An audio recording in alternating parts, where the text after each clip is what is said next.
শুভেন্দু অধিকারীদের মতো গরু খাওয়া ভুয়ো হিন্দু যারা আছেন, শুভেন্দু, আমি আবারও খুব স্পেসিফিক্যালি বলছি, শুভেন্দু অধিকারীর মতো ভুয়ো গরু খেকো ভুয়ো হিন্দু যারা আছেন, উগ্র হিন্দুত্ববাদী যারা আছেন, যারা না তৃণমূল, না বিজেপি, না হিন্দু, না মুসলিম, না মানুষ, না গরু, না ছাগল, সেই সমস্ত প্রাণীগুলোকে পশ্চিমবঙ্গের এই পবিত্র ভূমিতে, রাজা রামমোহনের মাটিতে, বঙ্কিমচন্দ্র চট্টোপাধ্যায়ের মাটিতে, বিদ্যাসাগরের মাটিতে, মা শারদা, স্বামী বিবেকানন্দ, রামকৃষ্ণ পরমহংসদেব, চৈতন্য মহাপ্রভু, মাতঙ্গিনী হাজরা, মাস্টারদা সূর্যচন্দ্রের মাটিতে তাদের ঘোরাটা বন্ধ হয়ে যাবে।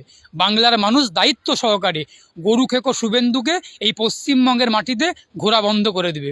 প্যাটিস বিক্রেতারা চিরকাল ছিলেন, এখনও আছেন, আগামী দিনেও থাকবেন। মাছ বিক্রেতারা পশ্চিমবঙ্গের মাটিতে অতীতেও ছিলেন, এখনও আছেন, আগামী দিনেও থাকবেন।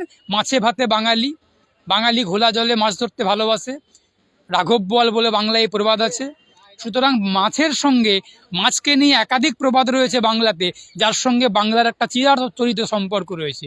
বাংলার কৃষ্টি এবং কালচারের সঙ্গে মাছ, মাংস, সবজি, দুধ এসবের ওতপ্রোত সম্পর্ক রয়েছে।